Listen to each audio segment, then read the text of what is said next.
대부분의 사람들은 자기가 가장 사랑하는 사람들 위해서 모든 노력을 기울입니다.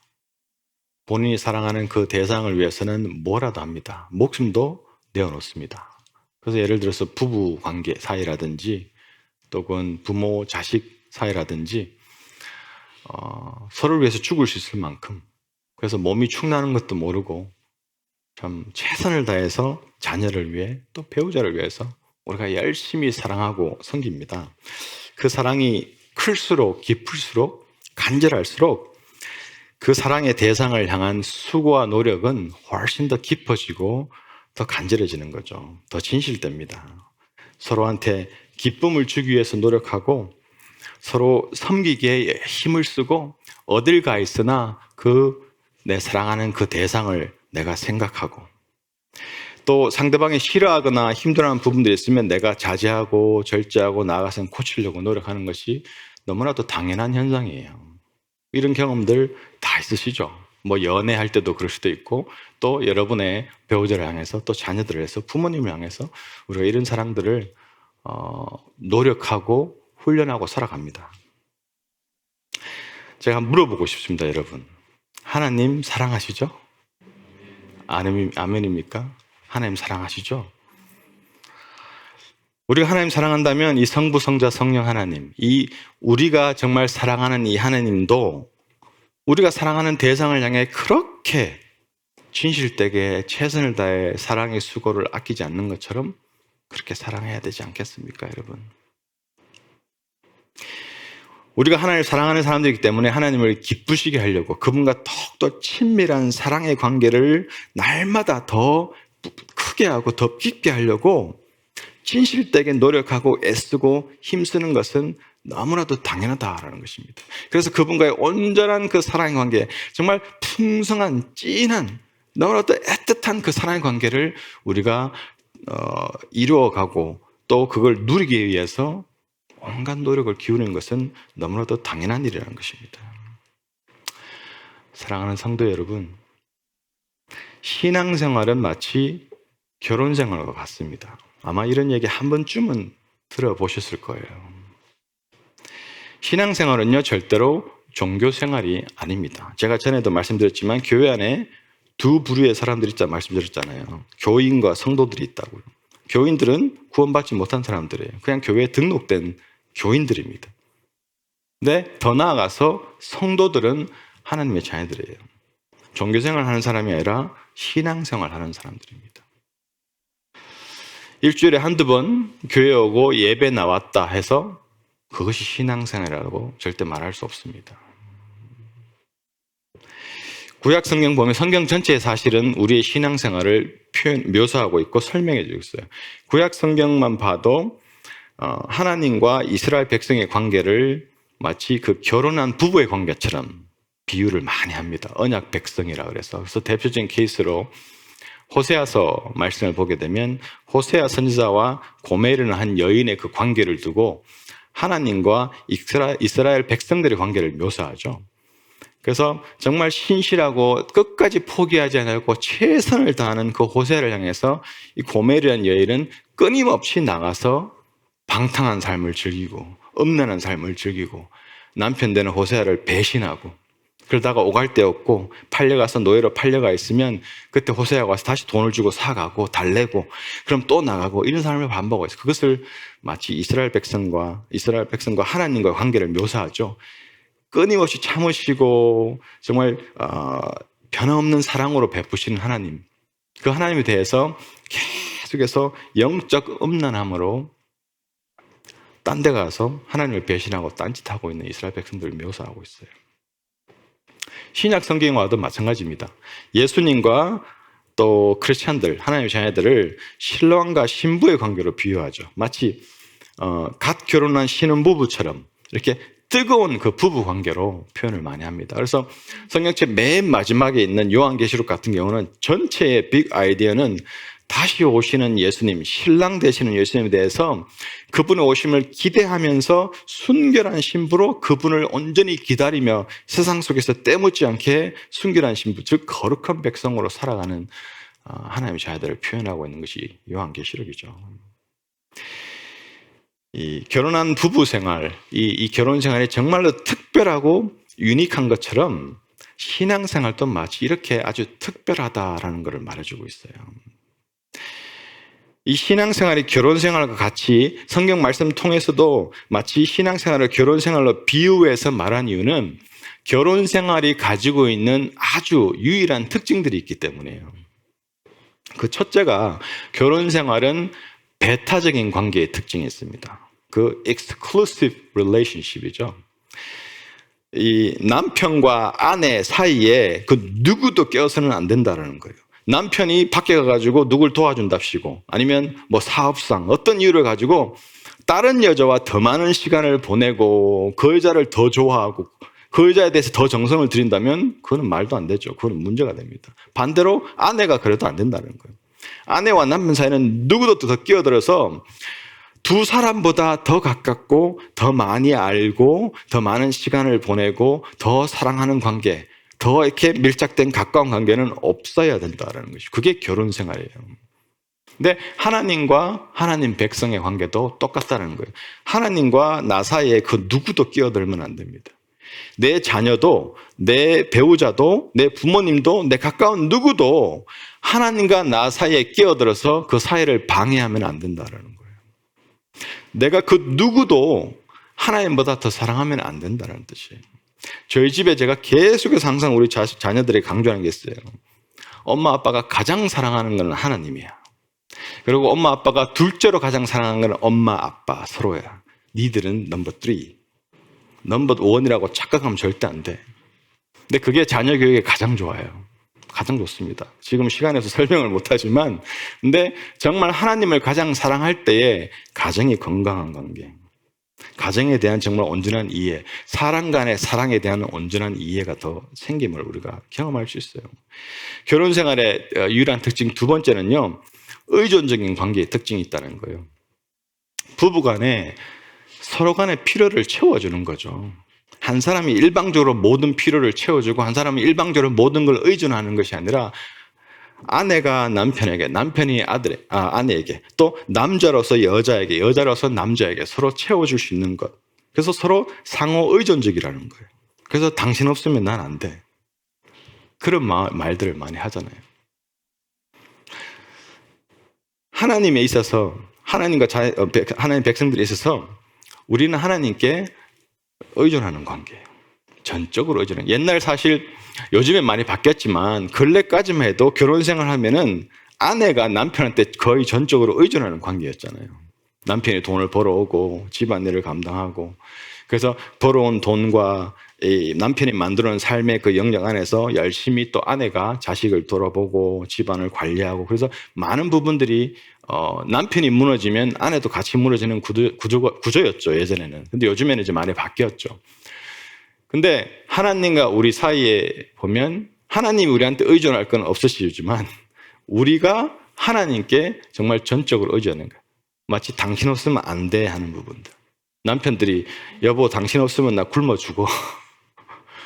당신 없으면 난 배고파서 죽어. 이렇게 얘기하는 것처럼 우리가 하나님께 전적으로 의존하는 삶 자체가 전체 삶 모든 부분들이 하나님을 전적으로 의존하는 모습이 있어야 된다는 것입니다. 그래서 오늘 말씀 통해서 우리가 신앙생활을 하면서 세상과 친구 된다는 것이 무슨 의미고 또 그것이 왜 세상과 친구 된 거, 오늘 말씀에 세상과 벗된 삶이라고 했는데 세상과 친구 되는 것이 왜 하나님과 원수되게 하는지를 우리가 되새겨 봐가지고 나와 하나님 사이에 그 누구도 그 어떤 것도 껴있지 못하게 다시 한번 우리가 결단하는 시간 되기를 소망합니다. 첫째로 오늘 말씀의 4절에 보면 이 세상과 친구된 삶에 대해서 얘기하고 있어요. 세상과 벗된 삶. 근데 제가 설교 시작하자마자 만약에 여러분한테 이 가늠한 나쁜 사람들아 이렇게 소리 지르면 그래서 여러분 눈을 한 명 한 명 다 쳐다보면 여러분 어떨 것 같아요? 기분이. 야 이 나쁜 놈아 어디 가늠하고 돌아다니 이러면 깜짝 놀랄 거예요 아마. 갑자기 저분이 오늘 왜 저러나. 찔리는 분들 계실 거고 안 찔리는 분들은 저 목사님 오늘 정신이 왜 저래? 이럴 수도 있을 것 같아요. 굉장히 분위기가 싸해질 것 같아요. 근데 오늘 본문 말씀이 시작이 뭐예요? 이 가늠한 여인들아 이렇게 시작합니다. 이 말씀 가지고 제가 설교를 해야 되나 말아야 되나 또 고민을 무지하게 했습니다. 우리 교인들 또 힘들어하면 어떡하나. 근데 오늘 말씀은 실제로 가늠한 여인들에 대해서 말하는 것보다 이 편지를 받는 그 수신자 되는 교회들의 영적인 상태를 말하고 있어요. 하나님과의 관계를 말하고 있어요. 실제 음란은 아니지만 영적인 음란을 하고 있던 교회에 대해서 지금 이렇게 말하고 있다는 거예요. 이 가늠한 여인들아라는 이 말씀을 그 원문을 풀어 해석하면 하나님의 뜻대로 살지 않는 자들, 즉 영적 간음을 행하고 있는 자들, 이 뜻으로 얘기하고 있어요. 그래서 하나님 뜻대로 살지 아니하고 세상 속에서 세상에 푹 빠져가지고 하나님을 멀리하고 살아가는, 그래서 하나님과의 결혼 관계 같은 네 관계를 저버린 이 나쁜 사람들아, 이렇게 얘기하고 있는 것입니다. 이 말씀은 이사야서 5장 1절에서 6절에서 유래된 말씀인데요. 이 말씀에 보면 하나님과 이스라엘 백성의 관계를 언약 관계로 말씀하고 있어요. 즉 결혼한 언약 관계. 그죠? 우리가 결혼할 때도 검은 머리 팥 뿌려야 될 때까지 배신하지 않고 내 아내만, 내 남편만 사랑하고 살겠습니다. 이 약속을 하잖아요. 언약을 했잖아요. 나는 하나님의 이제 백성이고 하나님은 내 아버지 되시, 내 하나님 되시니까 내가 내 삶 속에서 어떠한 다른 신도 없고 그 어떤 것도 내가 하나님보다 더 사랑하지 않고 그 어떤 것도 내가 하나님보다 더 의존하지 않고 하나님만 가장 사랑하며 하나님만 절대적으로 신뢰하고 의존하며 제가 살겠습니다 하고 맹세한 백성이다라는 것이에요. 그래서 이 말씀을 가지고 오늘 본문 야고보서 말씀에서는 이렇게 하나님의 뜻을 무시하고 하나님과 맺은 이 언약을 무시하고 세상을 쫓아 살아가는 이 종교인들아, 이렇게 얘기하고 있다는 것입니다. 이 세상을 쫓아 영적 간음을 하고 살아가기 때문에 그것이 네가 지금 세상과 베스트 프렌드 됐다, 친구 된 삶이고 그 삶이 네가 하나님과 원수된 거라는 걸 모르느냐 너가. 그러면서 내가 신앙생활 한다고, 그러면서 네가 예배한다고 집 나와서 앉아 있느냐, 이렇게 외치는 소리가 오늘 4절 본문 말씀이에요. 신앙생활은 결혼관계와 같다라고 말씀드린 것처럼 그걸 다른 말로 하면 신앙생활은 언약관계라는 거예요. 언약. 내가 목숨을 걸고라도 이 약속을 지키겠습니다라는 것이에요. 근데 세상과 벗이 된다, 세상과 친구가 된다는 건 이 언약을 깨버렸다는 거예요. 하나님 당신이 가장 나한테 중요한 게 아니에요. 내가 당신을 가장 사랑하는 게 아니에요. 하나님 당신을 내가 가장 의지하는 게 아닙니다. 나는 세상 속에 내가 더 의지하고 내가 더 사랑하고 내가 더 좋아하고 내가 더 많은 시간을 보내고 이런 것들이 있습니다. 나는 그걸 쫓아갈 거예요. 그런 거라는 것입니다. 여기서 잠시 우리가 살펴볼 것은 오늘 말씀에서 말하는 세상이 뭐라는 거예요. 세상이 뭐냐는 것입니다. 그저 우리 눈에 보이는 이 지구, 우리 눈에 보이는 아름다운 자연들, 그냥 이것을 말하는 걸까요? 아닙니다. 본문이 말하는 이 세상을 잘 설명하는 것이 요한 1서 2장 15절에 17절 말씀에 나와 있습니다. 우리 같이 한번 읽어보겠습니다. 시작. 이 세상이나 세상에 있는 것들을 사랑하지 말라. 누구든지 세상을 사랑하면 아버지의 사랑이 그 안에 있지 아니하니 이는 세상에 있는 모든 것이 육신의 정욕과 안목의 정욕과 이생의 자랑이니 다 아버지께로부터 온 것이 아니요 세상으로부터 온 것이라. 이 세상도 그 정욕도 지나가되 오직 하나님의 뜻을 행하는 자는 영원히 가느니라. 아멘. 요한일서 말씀 보면 되게 분명한 것은요, 이 세상은, 여기서 말하는 세상은 우리 눈에 보이는 지구가 아니라 우리가 살아가는 이 세상을 지배하고 컨트롤하는, 사탄이 지배하고 컨트롤하는 그 모든 것을 사실 세상이라고 구분 짓고 있어요. 그래서 궁극적으로 이 세상의 근원을 사탄으로 규명 짓고 있습니다. 이 사탄이 조절해가지고 우리 삶 속에 쫙 깔아놓고 우리가 그 안에 빠져서 그거를 의존하며 그거와 친구되어 살아가도록 조정하는 것이죠. 요한일서 말씀을 보게 되면 세상에 사탄이 지배하고 있는 것은 육체의 정욕, 안목의 정욕, 이생의 자랑, 이렇게 해서 구분지어서 말씀하고 있어요. 그래서 첫째로 성경이 말씀하는 세상, 육체의 정욕. 육체의 정욕이 뭐라는 거예요? 죄를 짓고 싶어하는 욕구예요. 즉 내 육신의 욕망을 이루고자 하는 그 욕구, 그것을 육신의 정욕이라고 말합니다. 이것을 갈라디아서 5장 19절에서 21절 말씀은 이렇게 말씀합니다. 육체의 일은 분명하니 곧 음행과 더러운 것과 호색과 우상숭배와 술수와 원수 맺는 것과 분쟁과 시기와 분냄과 당짓는 것과 분열함과 이단과 투기와 술 취함과 방탕함과 또 그와 같은 것들이라. 전에 너희에게 경계한 것 같이 경계하노니 이런 일을 하는 자들은 하나님의 나라를 유업으로 받지 못할 것이요. 육신의 정욕에 빠져 그것과 친구 맺어 살아가는 사람의 끝은 지옥이라고 얘기합니다. 여러분, 이 육신의 정욕에 빠지면, 즉 내 육신의 그 쾌락을 쫓아서 내 육신이 원하는 것에 집중해서 살게 되면 결과적으로 하나님과 멀어질 수밖에 없다. 세상과 친구 되고 하나님과 친구 될 수는 없다라고 말합니다. 내 육신의 정욕을 채우면서 점점점 하나님과 멀어지게 되는 거죠. 그래서 이런 상태에서 계속 신앙생활을 한다고 하면 사실은 그것은 그냥 종교생활입니다. 힘들 때 하나님 멀어지고 하나님 가까이 나온 것보다 바쁠 때 어떤 내 삶의 형편에 따라서 하나님 관계가 다 영향을 받는 거예요. 하나님 나라에 관심이 없어요. 하나님 자체에 큰 관심이 없습니다. 주중에 내 삶이 육신의 정욕을 쫓아 그것에 드라이브돼 살아가는 데 정신이 없어요. 이런 상태에서 나타나는 형상, 그 내가 육신의 정욕에 빠져 있구나 라고 알 수 있는 것을 말씀에서 분명히 말하고 있죠. 갈라디아에서. 음행과 더러운 것과 호색과 우상숭배와 술수와 원수 맺는 것과 분쟁하고 시기, 화내고 당짓고 분열하고 투기하고 이단, 술 취함, 방탕함 이런 거라는 거예요. 이런 모습들이 내 삶 가운데 쭉 존재하는 한, 나는 육신의 정욕을 쫓아 살아가는구나. 세상과 친구된 모습이구나. 확인할 수 있다는 것입니다. 둘째로 성경이 말씀하는 세상은 안목의 정욕이다라는 것입니다. 안목의 정욕은 말 그대로 안목이니까 눈을 즐겁게 하고자 하는 욕구죠. 내 눈을 즐겁게 하고자 하는 욕구. 여러분, 좋은 옷들, 더 많은 옷을 가지고 싶은 거, 좋은 보석들, 좋은 액세서리들, 좋은 집, 좋은 자동차, 이 끊임없이 더 나은 거, 더 좋은 거, 이걸 막 추구하면서 이 세상이 주는 어떤 그 상업주의, 오락, 어떤 흥미 위주의 그 인생에 집중해가지고 살아가는 것. 그래서 다른 사람 눈에 내가 얼마나 좋은 옷을 입고 있느냐, 멋지게 보이느냐, 좋은 보석을 가지고 좋은 차를 모느냐, 좋은 집을 가지고 있느냐, 돈을 많이 버느냐, 사람들 눈에 보는 거. 그리고 또한 내 눈에 봤을 때 만족되는 거에 집중하는 삶. 그것에 시간을 들이는 삶. 이것이 안목의 정욕이다라는 것입니다.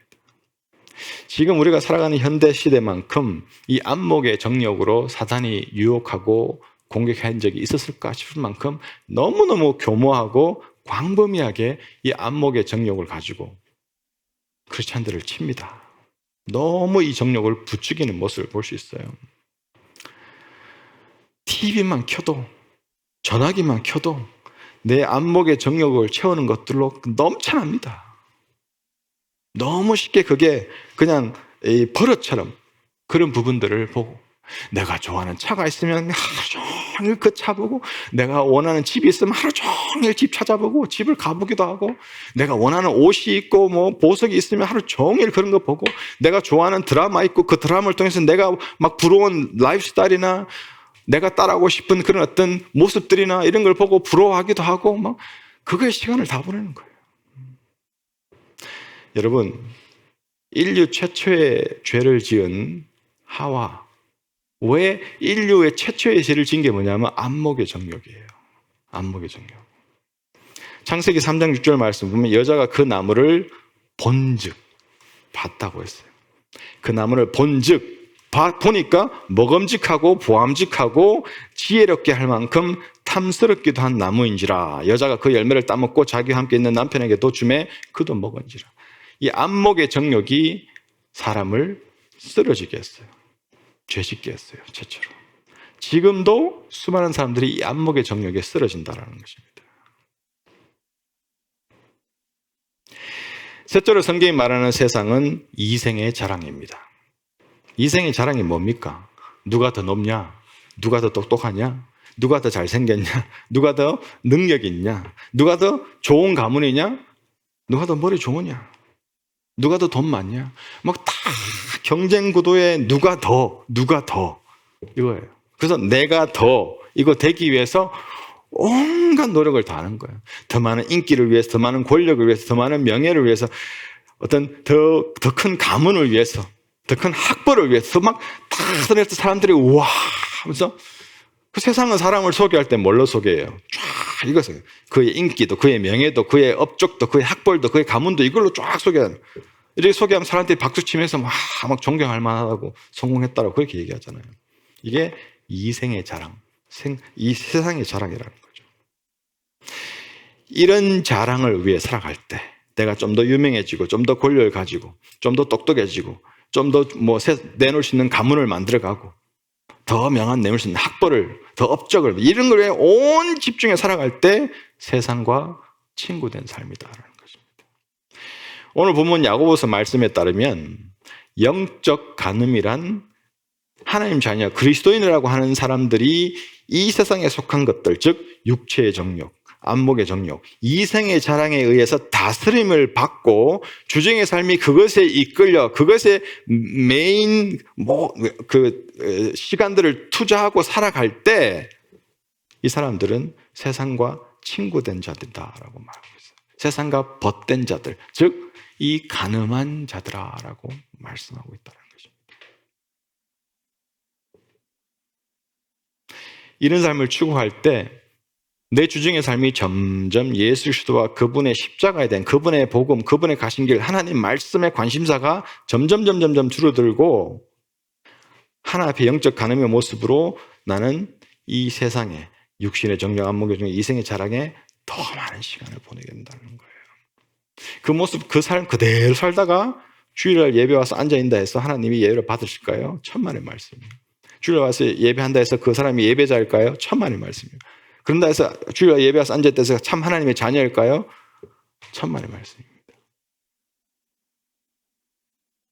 그래서 오늘 본문 말씀은 영적 간음하는 자는 세상과 친구가 된다. 세상의 마음을 쏟아붓고 지낸다. 그 과정에서 그는 반드시 하나님과 원수가 된다라고 말하고 있는 거예요.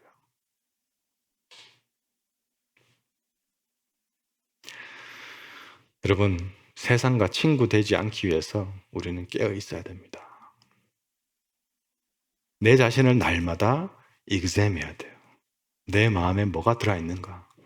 내가 열심히 땀 흘리고 막 피곤하게 아침부터 저녁까지 열심히 살아가는 이 이유가, 그 내용이, 그 목적이 무엇인가? 무엇을 위해 내가 이렇게 땀 흘리고 열심히 살아갈까? 돌아봐야 돼요. 여러분 자녀가 여러분 우상이 되면 절대 안 됩니다. 여러분이 하고 있는 일이 우상이 되면 안 됩니다. 여러분이 공부하는 학업이 우상이 되면 안 됩니다. 하다못해 교회에 봉사하는 사역이 우상이 되면 뭡니까? 그걸로부터 여러분이 만족을 얻고 그것에 기대를 하면 한국 부모들이 가장 많이 하는 슬픈 어처구니 없는 실수가 뭐예요? 내 자식 때문에 산다라는 말입니다. 특히 부부간에 저 원수 내가 꼴보기도 싫어. 애들 안 있으면 내가 저 인간이랑 절대 안 살아. 이거 얼마나 슬픈 일이에요. 그거는 배우자의 잘못이 아니에요. 내가 내 자녀에게 내 모든 소망을 집어넣은 내 잘못이에요. 내 잘못. 자녀가 얼마나 우상시든 너 가만히 있어. 엄마 아빠가 다 할게. 애를 망쳐놓습니다. 스스로 할 수 있는 게 없어요. 조그만 어려움에 다 나가 떨어집니다. 다 쓰러져요. 그래서 자녀는 컸어요. 부모는 자녀한테 기대합니다. 자녀가 부모의 기대를 안 채워줘요. 자녀랑 힘들어지고 뒤틀려져요. 허무해져요. 내 몸 베리고 건강 베리고 인생 다 바쳤는데 이게 뭔가 얼마나 많은 스토리예요. 직장을 위해서 온 영혼을 다 팔아서 10년, 20년, 30년 생겼는데 남는 게 없어. 끝에 가서 허무해져요.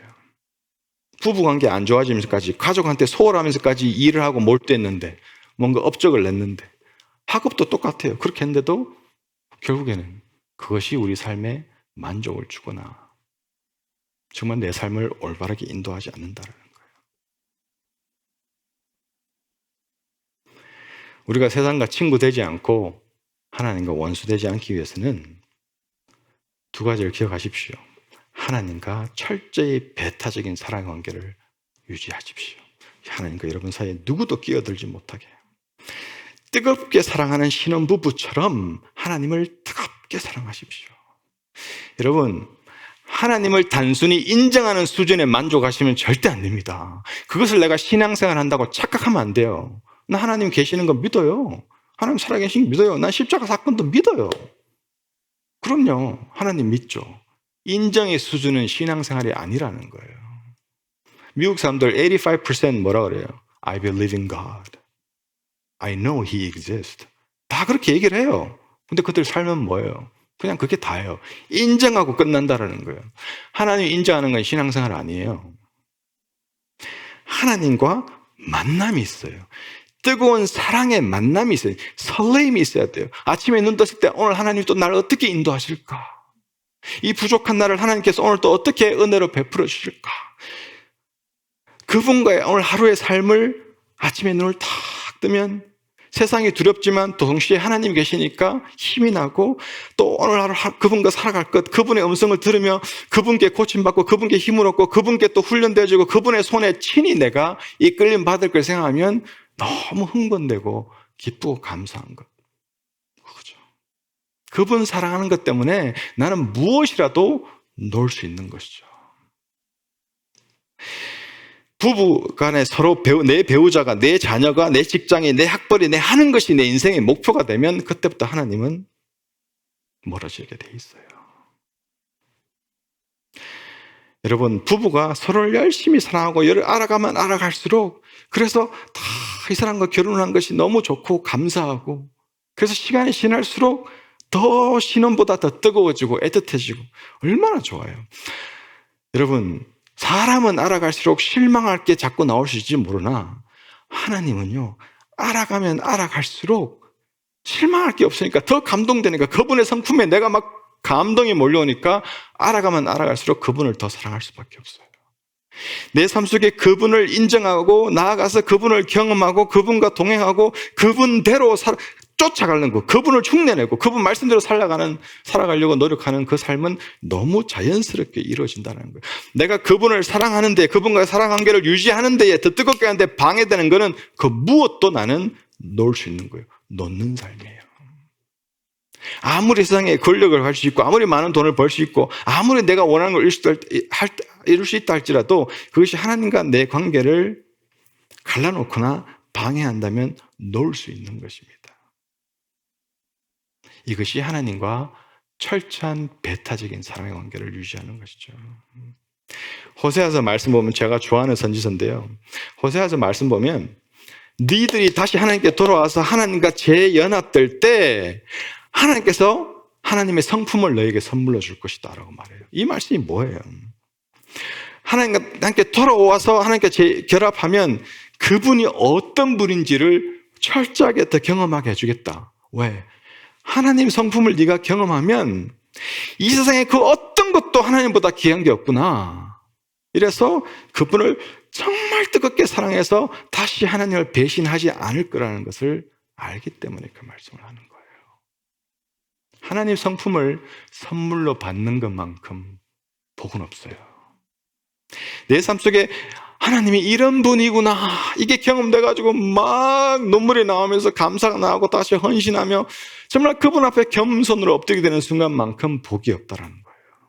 그것만큼 지혜를 획득하는 그런 시간이 없어요. 우리가 다른 뭔가를 하나님보다 더 사랑할 때 하나님 관계가 형식적이고 무관심해지고 심지어 하나님이 귀찮아지고 싫어진다는 사실을 여러분 잊지 마십시오. 그게 부부 사이, 애인 사이가 똑같지 않습니까? 그래서 여러분 하나님에 대해서는 질투심을 가지듯 가까이 해보십시오. 이게 뭔 말이냐면 우리 교회 왔는데 어느 집사님이 나보다 하나님을 더 사랑한 것 같아. 이 은근히 내가 더 사랑해야지. 응? 저 집사님이 나보다 더 열심히 기도하는 것 같은데 오케이 앉아야지 내가. 그렇다고 막 경쟁적으로 신앙생활 하는 얘기는 아닙니다. 그런 질투심을 가지는 거예요. 내가 가장 하나님을 사랑해야지. 내가 가장 뜨겁게 헌신돼 있어야지. 내가 가장 하나님이 나한테 중요한 분이 돼 있어야지 해서 주변 살펴서 내 이 교회에서 지금 내 이 살아가는 도시에서 이 세상에서 내가 가장 하나님을 사랑할 거야. 이런 질투심 같은 어떤 열정적인 불타는 마음으로 하나님을 사랑해 보라는 것입니다. 그러면 그 어떤 것도 하나님과 나 사이에 끼어들지 않습니다. 이런 배타적인 사랑의 관계가 될 때 나는 세상과 친구가 될 수 없죠. 세상에 있지만 세상에 속하지 않습니다. 또한 하나님과 원수되지 않기 위해서는 하나님과 철저한 의존 관계를 실패하지 마십시오. 하나님께서 여러분의 필요를 때에 따라 채우심을 철저히 믿으십시오. 조급하게 내가 필요를 채우려고 하고 조급하게 내가 뭐를 이루려고 하지 마시고 하나님의 채우심을 믿으십시오. 여러분 기도할 때 하나님께서 yes, no, or wait 이 셋 중에 하나 말씀하시는 거 믿으십니까? 아니면 no, no, no, I just want to hear yes. No, no for me, no wait for me, please, just yes. 이러면 안 된다는 거예요. 그건 어린아이 같아, 초등학생. 하나님은요, 많은 경우에 no와 wait이 더 많아요. yes보다는. 우리가 하나님부터 no와 wait을 들을 수 있는 귀가 있어야 됩니다. 왜 하나님께서 no 하시거나 기다려, wait이라고 하시냐면 우리에게 성숙한 믿음을 훈련시키고 그래서 그거에 따라 하나님 때에 따라서 필요를 채우시고 그래서 우리를 성숙하게 하시는 그 하나님의 방법 때문에 시시때때로 no wait을 한다는 거예요. 여러분 하나님께서 내 필요를 채우신다는 말이 모든 걸 다 누리게 한다는 말씀 아니라는 걸 기억해야 돼요. 하나님은 알라딘의 지니가 아닙니다. 내가 기도할 때마다 뿅 해서 원하는 걸 다 채워주시는 분이 아니라는 거예요. 말씀에도 있잖아요. 우리가 여기서 내가 누리고 싶은 거 다 누리면 죽어서 천국 가서 누릴 게 없다라고 나오잖아요. 그게 어디 나와요? 누가복음에 보면 아브라함과 죽은 부자 그 사람이 나오죠. 그때 부자가 간구할 때 아브라함이 뭐라 그래요? 너는 세상에서 네 누릴 거 다 누렸지 않느냐. 그러니까 네가 지금 죽어서 누릴 게 하나도 없는 거야. 이렇게 얘기하고 있어요.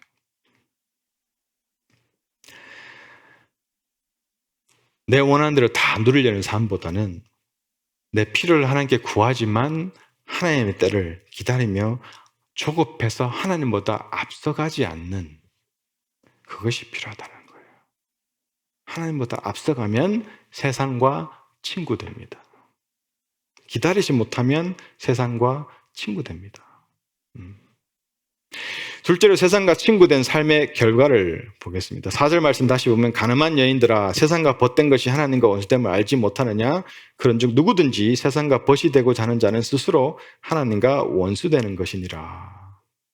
세상과 친구는 원수됐다라고 강조해서 말씀하고 있죠. 마치 하나님과 전쟁 선포하는 것이죠. 왜 이렇게 굳이 성경 말씀에서는 약간 좀 익스트림하게 세상과 벗된 것이 친구된 것이 하나님과 원수된 것이라고 말씀하실까? 그 이유는 첫째는 하나님이 세상과 친구된 삶, 벗된 삶을 아주 싫어하십니다. 아주 싫어하십니다.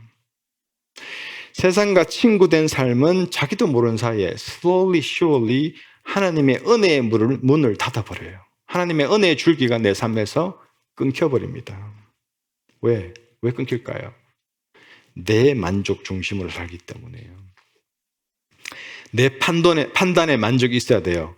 내 감정에 만족이 있어야 돼요. 내 의지에 만족이 있어야 돼요. 어떤 내 육신에 만족이 있어야 돼요. 어떤 내 사회생활, 어떤 사람 관계에 만족이 있어야 돼요. 모든 걸 내 만족 중심으로 살아가면 하나님과의 관계가 멀어지고 하나님의 은혜의 줄기가 닫히게 된다는 것입니다.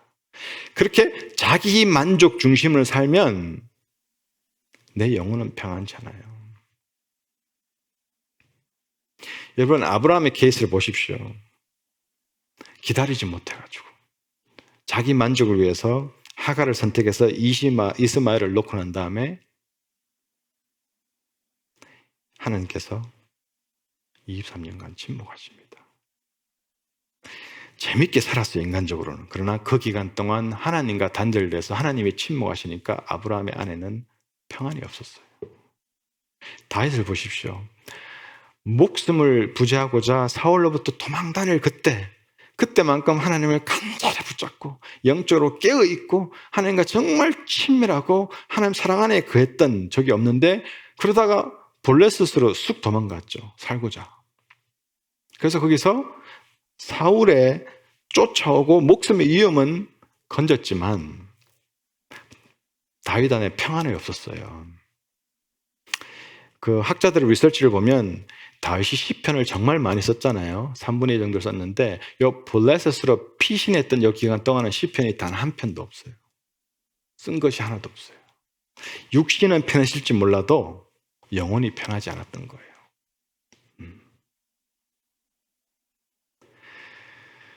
여러분, 세상과 친구 되면 안 됩니다. 하나님이 이런 생활을 너무너무 싫어하시고 그렇기 때문에 하나님과 단절될 수밖에 없기 때문에. 이 세상과 친구 된다는 것은 원래는 이 세상이 우리의 원수이고 하나님이 나의 가장 사랑의 대상이 돼야 되는데 거꾸로 돼버리는 거예요. 세상이 더 이상 이제 원수가 아니라, 이 사단 마귀가 컨트롤하는 이 세상의 원수가 아니라 반대로 된다라는 것입니다. 이런 삶을 살 때 하나님께서 성경에서 우리에게 구약 성경을 제가 좋아하는 이유 중에 하나도 보면 하나님이 끊임없이 이스라엘 백성들을 하나님부터 돌아서서 영적 간음을 하면 또 데리고 오고 또 데리고 오고 또 데리고 오고 계속 그러시잖아요. 근데 그 중에 하나님이 어떻게 그들을 데리고 오느냐라는 그 원리에 보면 좀 무섭기는 하지만 하나님께서 악한 사람들까지 사용해서 하나님의 자녀들을 괴롭게 해서라도 아프게 해서라도 돌아오게 하신다라는 것입니다. 그래서 말씀 보면 바벨론, 페르시아 이런 주변 나라들을 사용해가지고 동원해서라도 이스라엘 백성들을 하나님께로 데려오는 모습을 볼 수 있죠. 여러분들 혹시 살아가면서 인간관계가 힘들고 삶이 너무 힘들 때 그 원인을 사람에게서 찾지 마십시오. 내가 너무 사는 게 힘들고 인간관계가 너무 힘들어졌어요. 그때는 나와 하나님 관계에서 찾으셔야 돼요.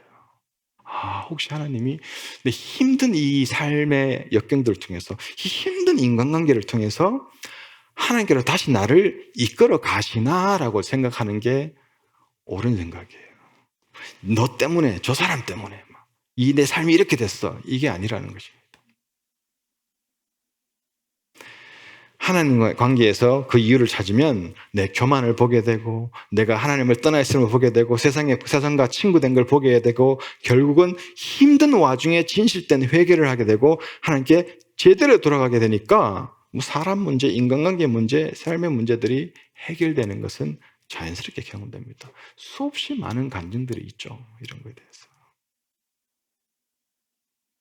하나님 못 기다리고 세상과 버텨서 자기 식으로 해보려고 하는 사람들은 일시적으로 좀 괜찮고 형통할 수 있겠지만 결국은 하나님과 단절되고 그 심령 속에 평안이 없어지기 때문에 결국은 그 삶의 끝은 비참할 수밖에 없다는 거예요. 오늘 말씀 바로 이 부분을 경고하고 있는 것입니다. 말씀을 맺습니다. 여러분, 세상과 친구 되어 하나님과 원수 되지 않기 위해서 그럼 어떻게 하면 좋을까? 5절 말씀에서 한번 찾아봅니다. 너희는 하나님 우리 속에 거하게 하신 성령이 시기하기까지 사모한다 하신 말씀을 헛된 줄로 생각하느냐? 여기서 우리가 주목해야 될 것은 성령이 시기하기까지 사모한다라는 말씀입니다. 이 사모한다는 말을 다른 말로 하면 아주 강하게 어떤 욕망을 품는다, 열정을 품는다, 그런 뜻입니다. 예수 그리스도의 신부된 우리들은 계속해서 우리가 예수 그리스도의 신부인데도 불구하고 계속해서 영적 간음으로 그 언약 관계를 깨어버리고 계속 불성실하게 세상과 친구된 삶을 고집하고 있지만, 그렇게 하더라도 시대대로 그렇게 되더라도 하나님은 끝까지 우리를 포기하지 않는다라는 뜻입니다. 여기에서 정말 주체할 수 없는 은혜가 있고 감동이 있고 하나님 앞에서 눈물로 엎드리게 되는 거죠. 그래서 성령께서 시기하기까지 사모한다라는 말은요, 결코 포기하지 않는다라는 뜻입니다. 사람은 하다 안 되면 포기하죠. 하나님은 포기하지 않았어요. 그분의 자녀는 끝까지 포기하지 않습니다. 그래서 어려운 일을 통해서라도, 주변에 악한 사람들을 통해서라도 돌아오게 하신다는 사실입니다. 우리가 세상과 친구된 삶을 살아갈 때 하나님의 질투하심을 기억하십시오. 시기하기까지 질투하심을 기억하십시오.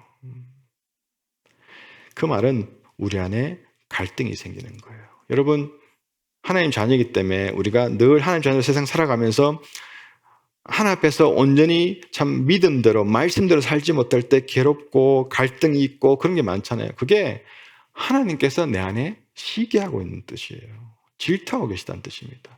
불신자들은요, 이런 갈등 자체가 없어요. 하나님의 질투를, 시기를 느끼지도 알지도 못하니까. 하나님이 주시는 그 갈등에 귀 기울이고 주목해서 그 갈등을 통해서 말씀하시는 하나님의 음성에 여러분 순종하셔야 되는 거예요.